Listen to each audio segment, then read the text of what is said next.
Hello, I'm Maciej Mikos. Welcome back to World Talks, where every word matters.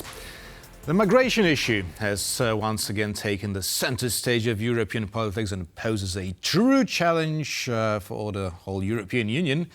The topics of border control, movement of people and deportation of illegal migrants are sure to dominate the meeting of EU leaders scheduled for Thursday and Friday.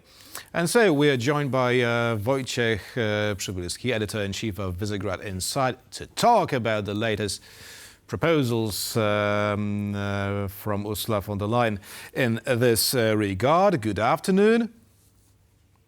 Good afternoon. So Prime Minister Donlad Tusk announced the suspension of the asylum law in Poland. Now, how will these announcements be received by the leaders of EU member states and maybe more importantly by the European Commission? I think they will be understood as an element of strategic communication in a political fight with the far right and extreme right, where the center-right government in Poland is trumping the card that is already there on the table in the public opinion. Fears about migration and control over the migration flows has been the theme of the successful political campaign in October, exactly a year ago. And Donald Tusk has been also in that campaign, treading carefully, although with bold statements on the question of migration and regulation on migration, pointing out to the fact that the previous government, despite its very aggressive, nationalistic, xenophobic rhetoric full of bigotry against different other nationals, has been doing a politics of laissez-faire. So, in summary, the Saturday convention of the political party brought this announcement of temporary and territorial suspension of asylum law, which would be then, boiling down to the details, would require certain legal provisions for which Poland will lobby on the EU forum, and both have some Polish amendments. But in essence, it's an element of a proposal to have a comprehensive strategy on migration that today the government is discussing for the first time and is planning changes for the next 5 years. So it's more of a political communication when this asylum question is more of a red flag for the extreme right bullies. Mm-hmm. I understand. Well, you share the view of Prime Minister Donald Tusk that they will understand. And yet the spokesperson for the European Commission has already stated that Poland, as any other member state, has its obligations. And these obligations cannot be bypassed or forgotten about. So, again, could this lead to a certain crisis in Warsaw Brussels relations, or absolutely not? Absolutely not, because the proposal, which is just a communication proposal, is not the policy or a new law that would be in conflict with the European Union.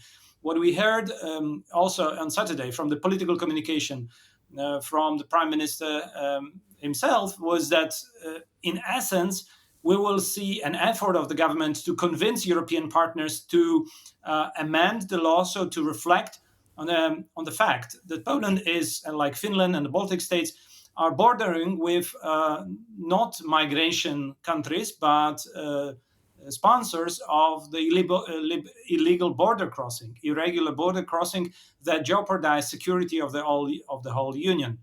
Mm-hmm. Because of that, there must be instruments that have been already applied by Finland on the grounds of the local law, on the national law of Finland, that allow for temporary suspension of asylum just because there is a security issue, and like several other countries have applied. But first and foremost, as we read in some of the announcements from related to the strategy and from the leaks of the document that is being discussed by the government, this will predominantly will be part of the discussion with all European partners, also during the Polish EU presidency starting in January.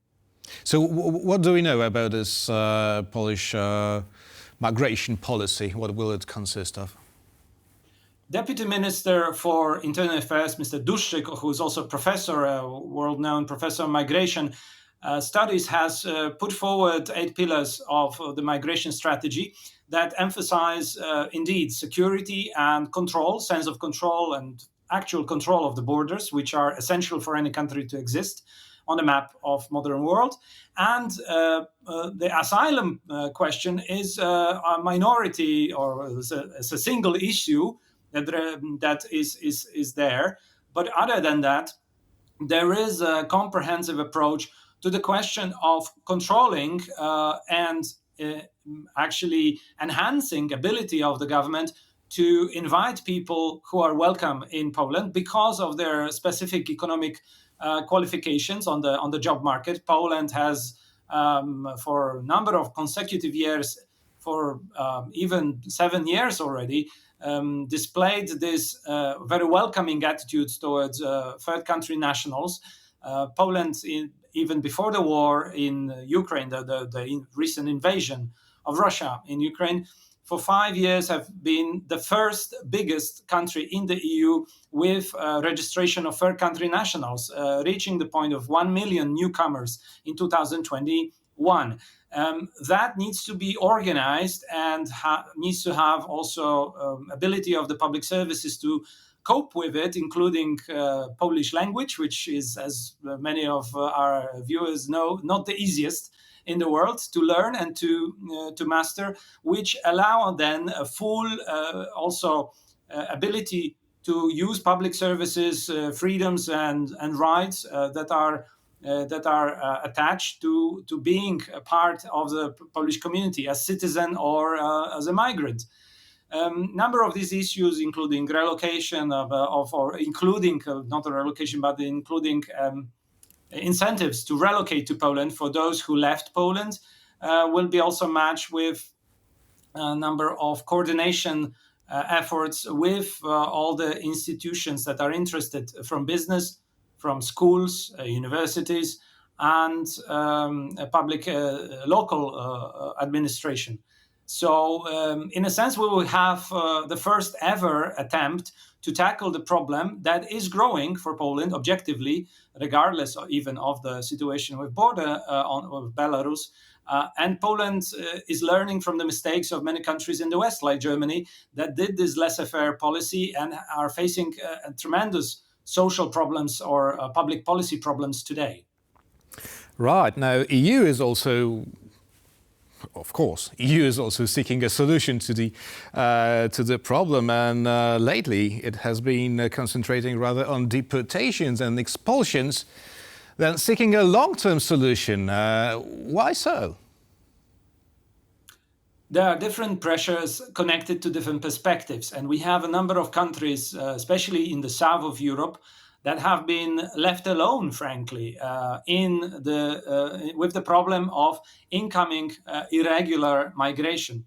We know terrible pictures from the Mediterranean, when whether these were boats reaching safely the shores of Italy or Greece or in France or Spain.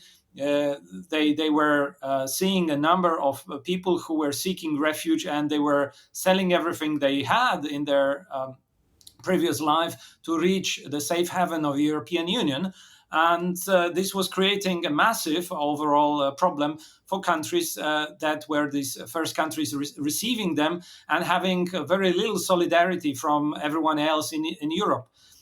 That comes also with the question of security, screening of the people who are incoming, but also safety for the people who are going across the Mediterranean, and many of them are drowning without the proper help, without the assistance, and also because there is a crime connected to that, and human traffickers, smugglers are operating, selling this promised land idea to people who are desperate to cross at the risk of their lives, and oftentimes they are left alone to die by those guys who organize this criminal activity.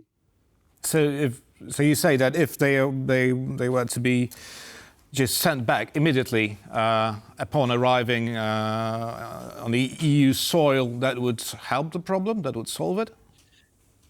This is not a solution. We know from the past in the United States the story of the so-called Ellis Islands in New York, when new arriving migrants were put into an administrative system through which they were passing, they were done some certain examination, they were able to be processed and then integrated gradually into the American society. Europe doesn't have anything of that sort, and so far migration comes through any possible door. It's different times than, of course, the times of Ellis Island 100 years ago.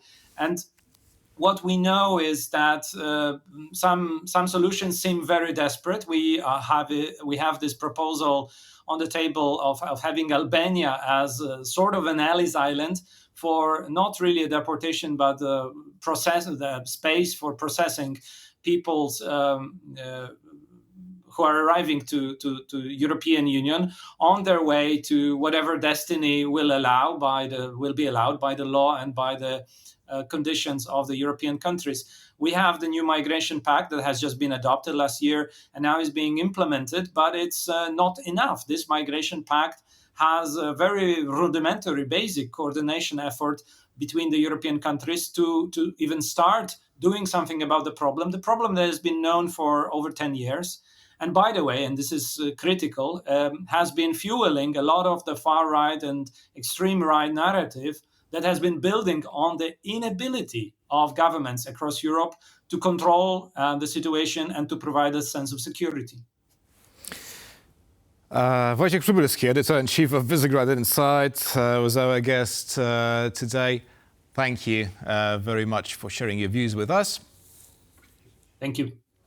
And thank you for watching. That would be all for now. World Talks with World News with Diana Skaya is coming up next.